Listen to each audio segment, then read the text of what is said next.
Pero bago tayo magpatuloy ay pakilike ang ating video.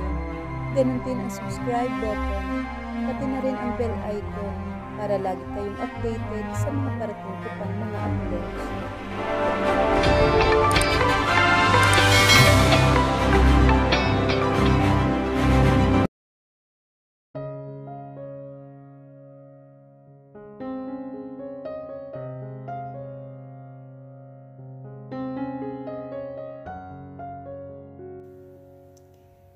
Nagising si Angela hindi pa man sumisikat ang araw. Tiningnan niya ang oras sa relo ni Blake na nakapatong sa lamesa. 3:00 ng madaling araw. Napakaaga pa pero nagpapawis na siya.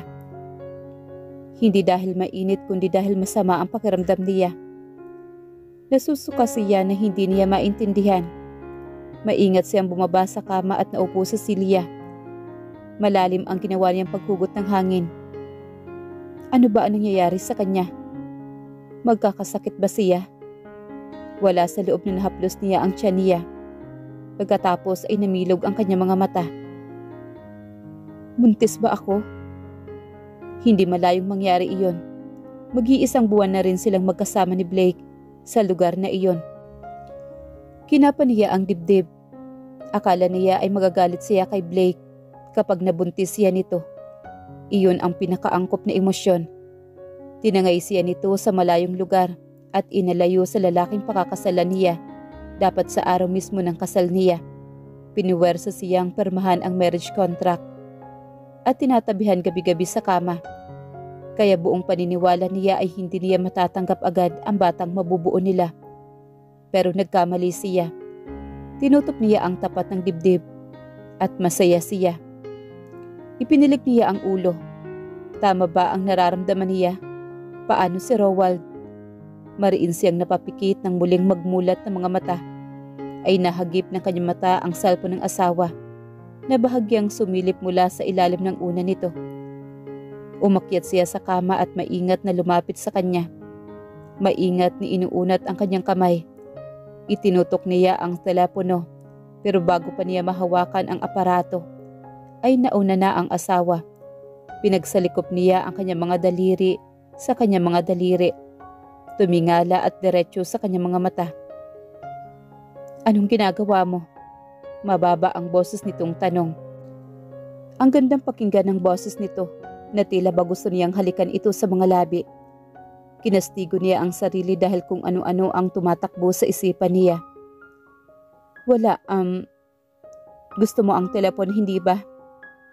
Hindi siya nakaimik, lalo na nang makita ang pagguhit ng hinanakit sa mukha nito. Nasasaktan ito. Blake, gusto mong tawagan si Rowald? Gusto mo pa rin bumalik sa kanya? Bumangon ito at isinandal ang likod sa headboard.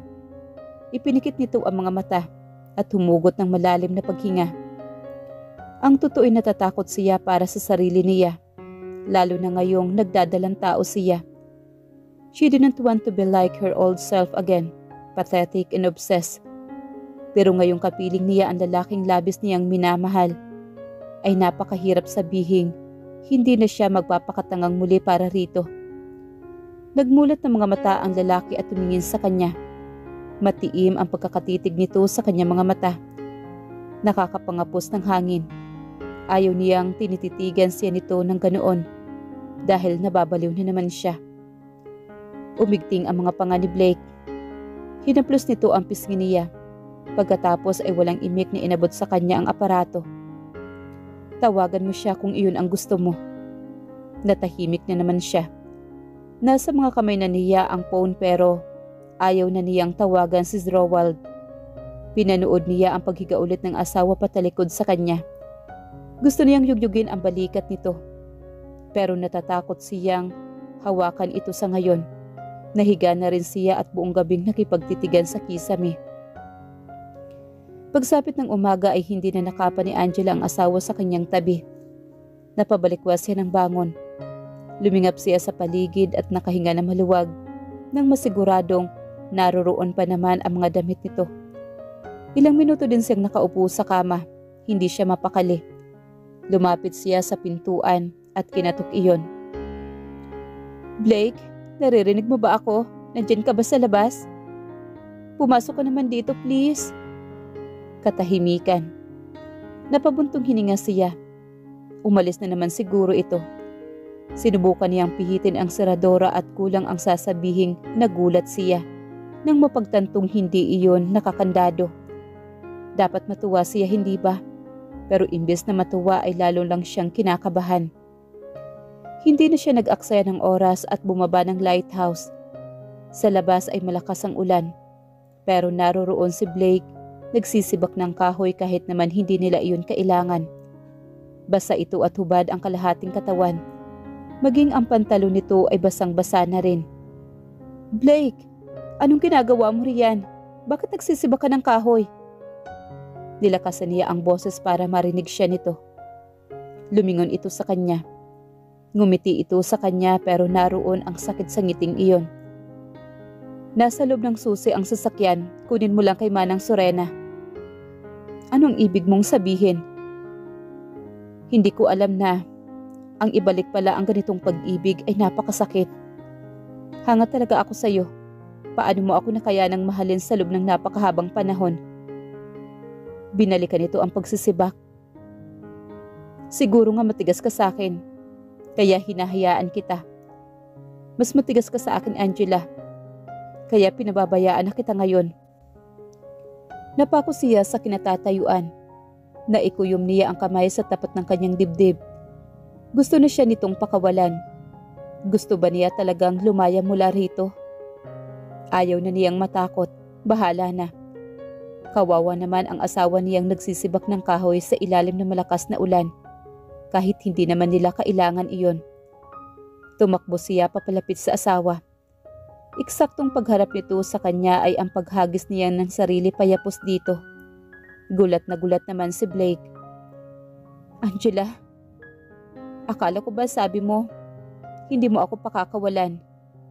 The more that we run each other, the more we are pulled closer. Bakit ang bilis mo naman yatang sumuko? Ako nga ang tagal na nagtiis sa'yo. Ramdam niya ang unti-unting pagtugo nito sa yakap niya. Ramdam niya ang init sa yakap nito. Pagkatapos ay narinig niyang nagpakawala ito ng mahinang tawa. Napatingala siya sa mukha nito. Bakit? Hindi totoong pakakawalan kita, Mrs. De Niro.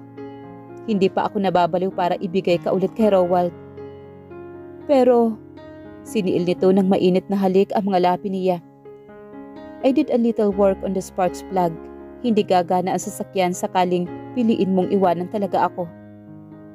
Blake, muli siya nitong hinalikan. Gusto ko lang subukan kung makakaya mo talaga akong iwanan. Ngayong alam ko na mahal mo pa rin ako. Hinawi nito palikod ang buhok niya. Nabasa na rin ng ulan. Gawin nating maganda ang simula natin, Angela. Matamis siyang ngumiti at tumingkayad para halikan ng asawa. I guess that's a yes. Malamig na sambit naman ni Blake. Ikinasinghap ni Angela ang mariing ulos niya. Napahawak ito sa balikat niya at mahabang napaungol. Maging ito ay sabik na sabik sa kanya. Iniar ko nito ang likod at sinalubong ang bawat pag-ulos niya. Mahal na mahal niya si Angela. Kung maibabalik niya lang ang nakaraan noong pareho silang nakaupo sa gilid ng pool. Gusto niyang sabihin dito na manatili ito sa tabi niya hanggang sa humantong sila sa tamang edad at magpapakasal. Sana hindi na siya nag-aksaya ng panahon. Sana hindi siya naging gago. Sana hindi niya paulit-ulit na nasaktan si Angela. Pero nangyari na ang mga nangyari. Ang ngayon ang mahalaga. Ngayon at ang bukas kasama ang asawa niya. Bahagya siyang huminto. Nagtaka ito at tumingin sa mukha niya. Nakaawang ang mga labi nito. Hinalikan niya ito ng buong alab. Bakit? Tanong nito. Umilig naman siya. Nagiinit ang mga mata niya. I lost you, didn't I? Nawala ako sa puso mo, hindi ba? Natigilan naman si Angela. Hindi nito alam kung paano sasagutin ang tanong niya. Marahan niyang hinaplos ang mukha nito. Naramdaman kong nawala ka sa akin, Angela. At hindi sapat ang pagpapasalamat ko sa Diyos. na hinayaan niyang bigyan mo ako ng pangalawang pagkakataon. At hinding-hindi ko na uulitin ang naging pagkakamali ko noon. Hinding-hindi na kita pakakawalan. Napahugot ng malalim na paghinga si Angela sabay kagat sa ipang ibabang labi nito. Niyapos nito na mahigpit ang asawa. I love you, Blake. Nawalan ako ng pag-asa na maaari mo akong mahalin. Kaya hindi pa rin ako makapaniwala na magkasama tayo ngayon at pareho ng damdamin.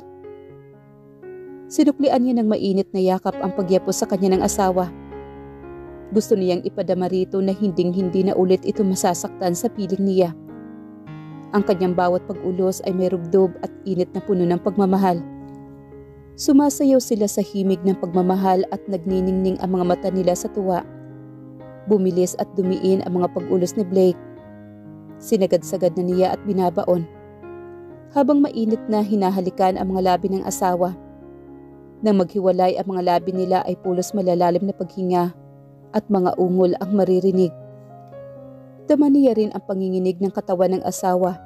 Simbolo na ito man ay naabot na rin ang rurok ng tagumpay. Dinampian niya ng halik ang sentido ng asawa at gumulong pagilid.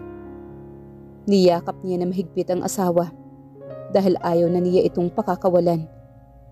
Lalo namang sumiksik sa gilid niya si Angela at tinalikan siya sa pisngi. Napangiti siya at hinawakan ang kamay ng asawa. Dinala niya iyon sa mga labi at tinaniman ng halik. Pagkatapos ay may kinuha siya sa drawer at hindi naglipat minuto ay isinuot na niya ang family ring at ang wedding ring sa palasinsingan ni Angela. Napasinghap ito at napabalikwas ng bangon. Hindi makapaniwalang napatitig sa kanya, saka sa dalawang singsing na nasa daliri nito. Ang family ring? Isa itong lumang singsing na may malaking halaga na may palamuti sa daliri ng maraming kababaihan sa kasaysayan ng pamilya Dinero. Ngumiti siya at hinila ang asawa sa kasiniilang halik sa labi nito. Blake? Mangiyak-ngiyak si Angela pagkatapos ng halik na iyon. Alam nito kung gaano kahalaga ang singsing sa pamilya Dinero. You are my precious wife. Nararapat lang na nasa daliri mo ang singsing ng pamilya namin. Mahigpit siyang niyakap ng asawa. Nagustuhan mo ba ang surprise ko? Tanong niya rito. Ako rin, may sorpresa rin ako sa'yo. Nakangiti ito sa kanya at maaliwalas ang mukha kahit may luhang umaagos mula sa mga mata nito. Naupo siya at pinahid ang luha ng asawa. Stop crying, Angela. Imbes na sumagot ay kinuha nito ang kamay niya at ipinatong sa tiyan nito. Nanlaki naman ang mga mata niya. Hindi niya alam kung ano ang sasabihin. Please, sabihin mong tama ang iniisip ko. Tumango naman si Angela. Magiging ama ka na, Blake.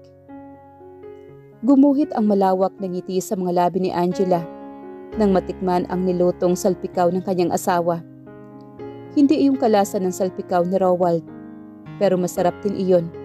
It had a unique flavor and she liked it. Ganoon pala iyon. Kahit hindi magkatulad ang lasa ay pareho pa rin masarap. Kagaya ni na Rowald at Blake.